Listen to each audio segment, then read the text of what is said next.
नमस्कार, prime debate में आपका स्वागत है। हम ग्लोबल पंजाब के नॉर्थ अमेरिका और संगत टीवी के यूके और यूरोप के दर्शकों का भी स्वागत करते हैं। कश्मीर में आज 2 आतंकी घटनाएं हुई। श्रीनगर से करीब 50 किलोमीटर दूर शोपिया में सीआरपीएफ कैंप में आतंकी हमला हुआ, जिसमें 2 आतंकी और 2 स्थानीय लोग मारे गए। वहीं पुलवामा में पुलिस पार्टी पर ग्रेनेड से हमला किया गया, जिसमें 10 लोग घायल हुए। इन सब के बीच श्रीनगर के ऐतिहासिक शालीमार बाग में भारतीय मूल के विश्व प्रसिद्ध संगीतकार जुबिन मेहता ने अपने संगीत तरंगों से कश्मीर वासियों को शांति का संदेश दिया।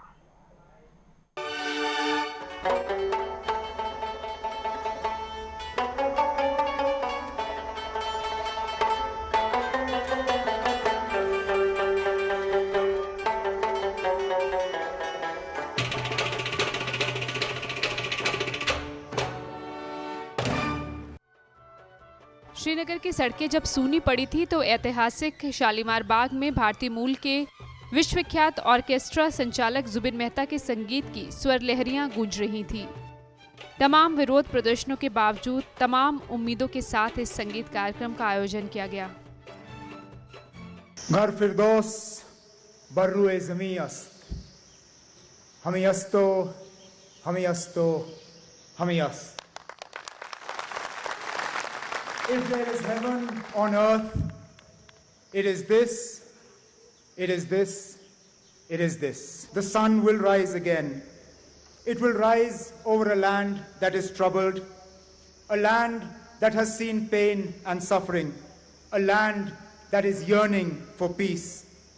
But for a few hours this evening, let's allow the music to lift our spirits, to lighten our souls, and allow us to dream of a better, more peaceful tomorrow. I promise, next time, let's do this concert, sab Kashmiri Mafat in einem stadium. Everybody should come. Hurriyat conference के कट्टरपंथी धड़े के नेता सैयद अली शाह गिलानी ने कश्मीर का सच छिपाने की कोशिश बताकर इस कॉन्सर्ट का विरोध करते हुए कश्मीर बंद का आह्वान किया था। वहीं सिविल सोसाइटी ने भी जुबिन मेहता के कार्यक्रम एहसास कश्मीर के विरोध में हकीकत कश्मीर कार्यक्रम किया। 50 कंट्रीज में ये टेलीकास्ट होगा, यानी पूरे 50 कंट्रीज में ये तासुर जाएगा कि कश्मीर में सब कुछ नॉर्मल है। वो तो म्यूजिक एंजॉय कर रहे हैं, वो कब के भूल चुके हैं, वो तो लोटस ईटर्स है, उनको कोई प्रॉब्लम नहीं है। दुनिया को ये बावर कराने के लिए कि यहाँ नॉर्मल सी है, ये जो मौके फराहम करते हैं, हम उस वक्त हमको मौका मिलता है दुनिया को अपनी कहानी सुनाने का, उस वक्त अपना दुख दर्द सुनाने का। दुनिया के तमाम देशों में सीधे प्रसारण के जरिए संगीत कार्यक्रम का प्रसारण हुआ। संगीत के जरिए शांति का पैगाम दिया गया, लेकिन शालीमार बाग के बाहर हकीकत कश्मीर की हकीकत चंद लोगों तक ही पहुंची। शो तो शांतिपूर्वक संपन्न हो गया, लेकिन तमाम विवादों के बीच आखिर संगीत कार्यक्रम को लेकर इतने विवाद क्यों उठे, जानेंगे अपने मेहमानों से। हमारे साथ स्टूडियो में मौजूद हैं प्रख्यात रंगकर्मी नीलम मानसिंह, कश्मीर मामलों के जानकार वरिष्ठ पत्रकार हरबंस सिंह, साथ ही हमारे साथ प्रोफेसर भूपिंदर सिंह बराड़ भी मौजूद हैं, पंजाब यूनिवर्सिटी में राजनीति विज्ञान पढ़ाते हैं। नीलम मानसिंह जी, आपसे इस चर्चा की शुरुआत करना चाहेंगे। बंद के बीच, तमाम सुरक्षा व्यवस्था के बीच आप इस संगीत कार्यक्रम को किस तरह से देखती हैं? मुझे लगता है कि जब भी कोई कला होती है वो कहीं ना कहीं एक सोसाइटी को ह्यूमनाइज करती है। तो ये बंद होना और कर्फ्यू होना, these are very unfortunate and very sad situations. पर कहीं ना कहीं एक अटेम्प्ट हो रहा है, एक कोशिश हो रही है कहीं ना कहीं, जो प्रोग्राम्स बॉम्बे, दिल्ली, कलकत्ता, चेन्नई, अलग अलग देशों में, स्टेट्स में हो रहा है, कश्मीर में क्यों ना हो। तो मुझे लगता है ये एक कदम है कुछ हालात को नॉर्मल करने के लिए। जुबिन मेहता ने ये कहा है कि वो शांति का पैगाम लेकर आए हैं, क्या वो लगता है कि ये गया होगा लोगों तक?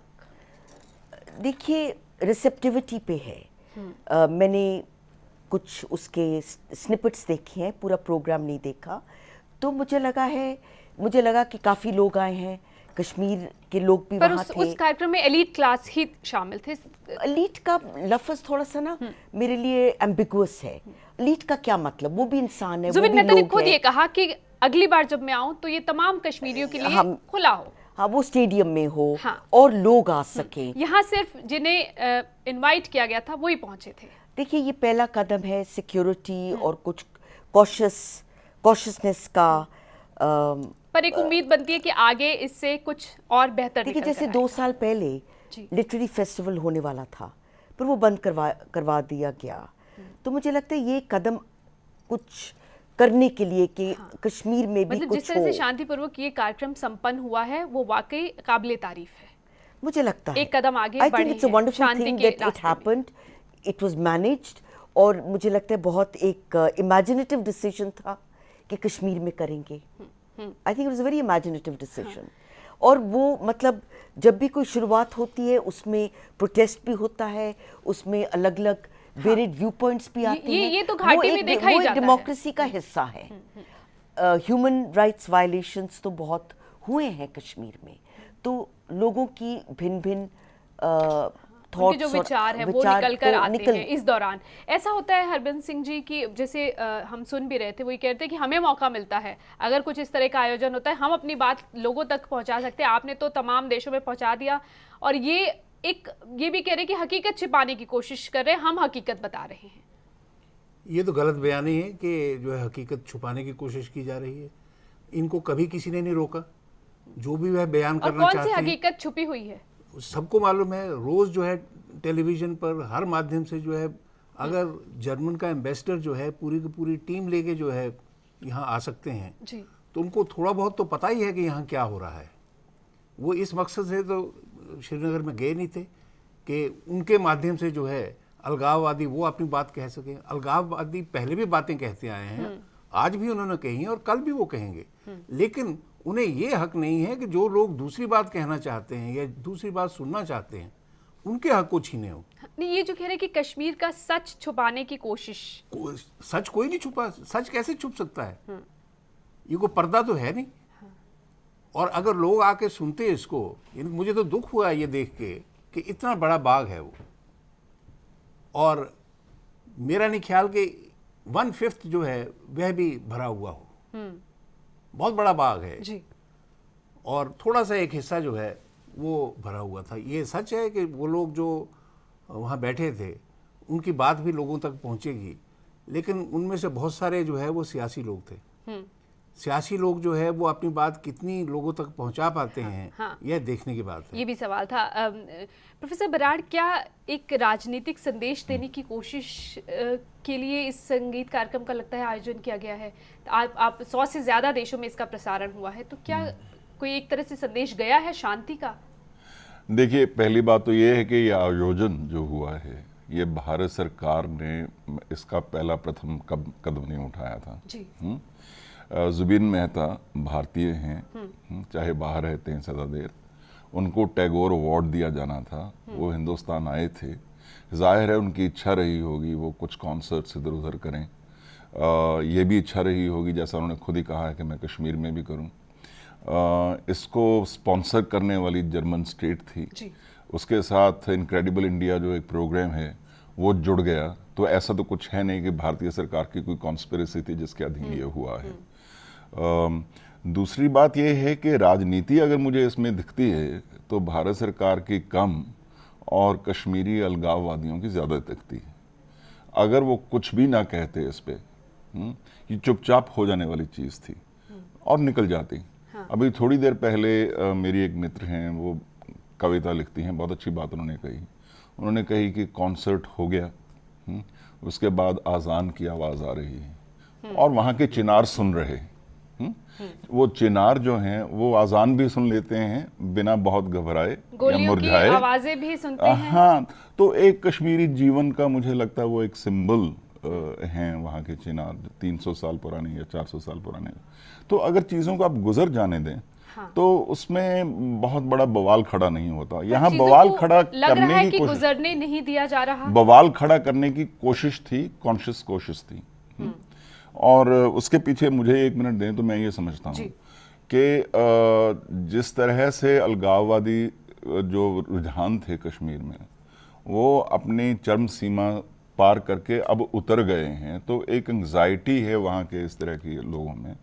दे want to be a news all the time. और जो भी उन्हें मौका मिलेगा वो छोड़ेंगे नहीं।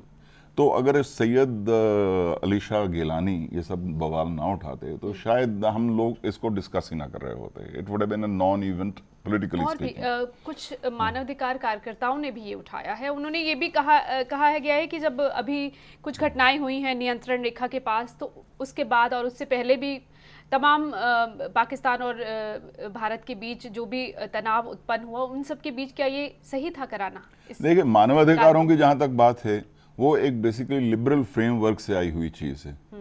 और एक लिबरल स्पेस की जो सपोर्ट नहीं करता वो कैसे मानवाधिकारों की बात करेगा, मेरी समझ में नहीं आता। करने वाले बहुत हैं, हर तरह से करते हैं, ठीक है। एक लिबरल स्पेस है जिसमें अगर जुबीन मेहता के वहाँ पे एक वेस्टर्न क्लासिकल कॉन्सर्ट करना चाहते हैं तो वो हो जाए, अगर आप हकीकत कश्मीर करना चाहते हैं तो वो भी हो जाए। लिबरल स्पेस तो वो होती है। लेकिन आप एक चीज़ को तो बंद करवाना चाहते हैं। भारत सरकार ने या कश्मीर की सरकार ने हकीकत उसको तो नहीं बंद किया। हाँ। दोनों साथ साथ हो लिए तो खत्म हुआ मामला।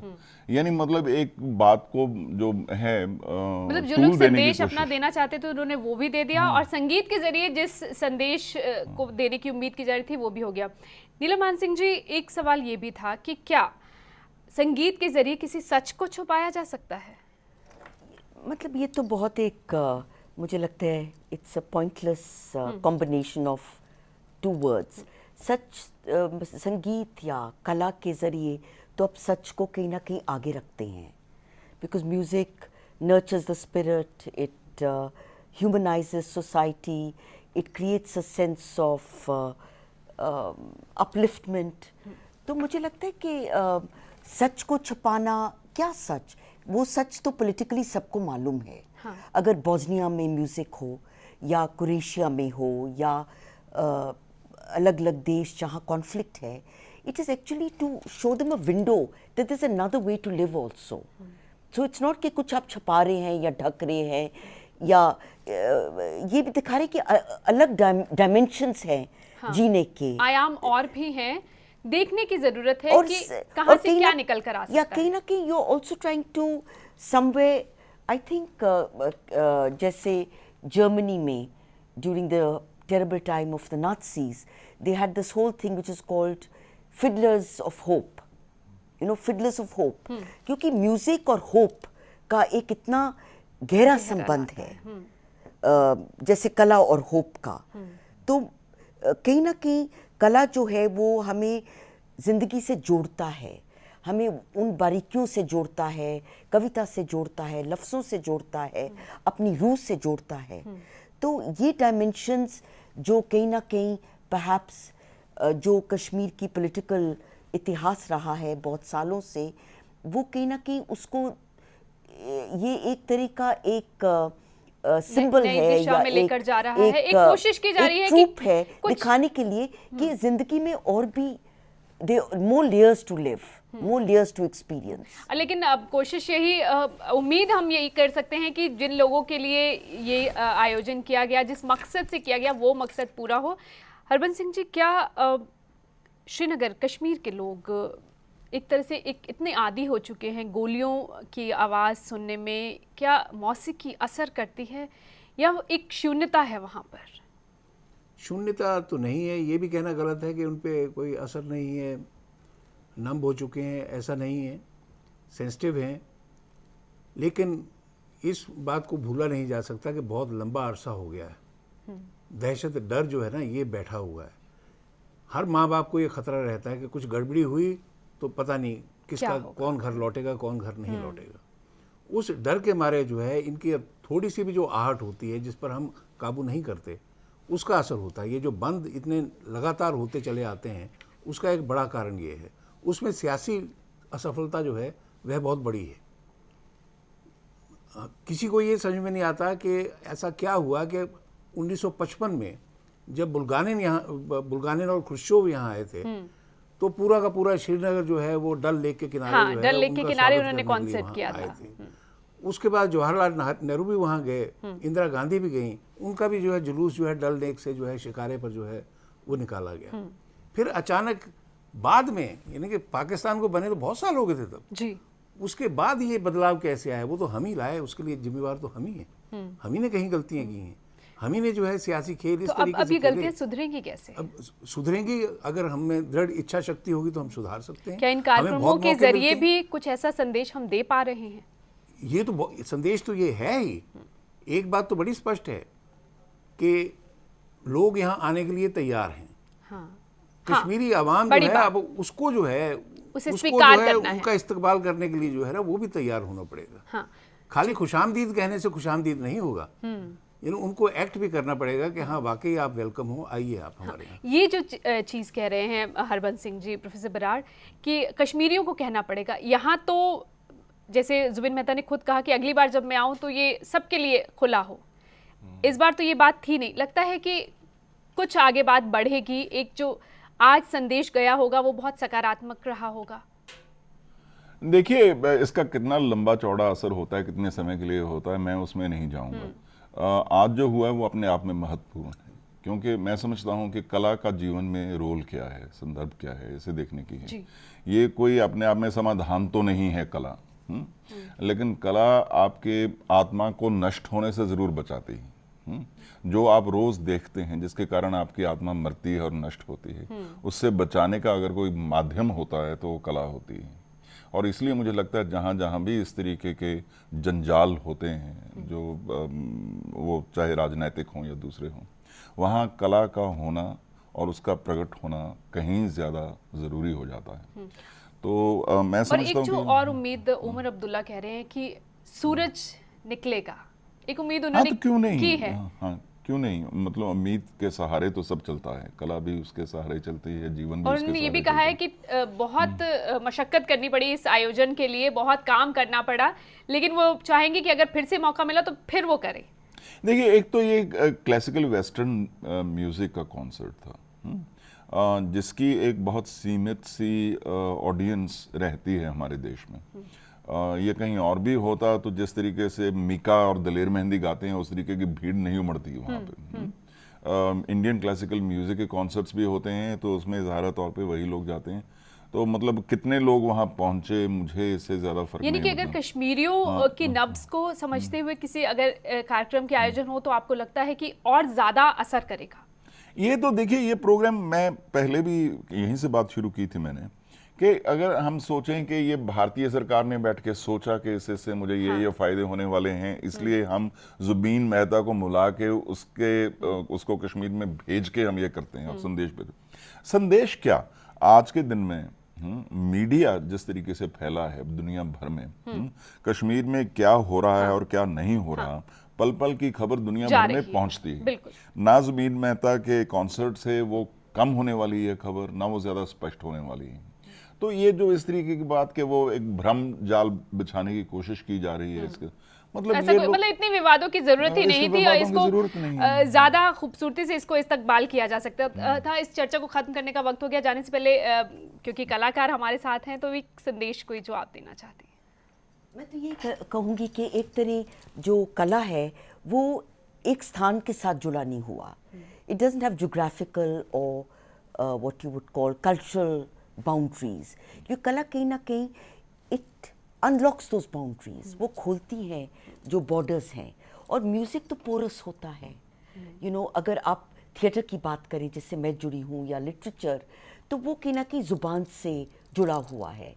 पर संगीत जो है, और ख़ासकर दिस वंडरफुल कॉन्सर्ट जिसमें 20 या 18 कश्मीरी म्यूजिशियंस भी जुड़े हुए थे, ये तो साउंड पे है, रिदम पे है, साइलेंस पे है, म्यूजिकल स्किल्स पे है।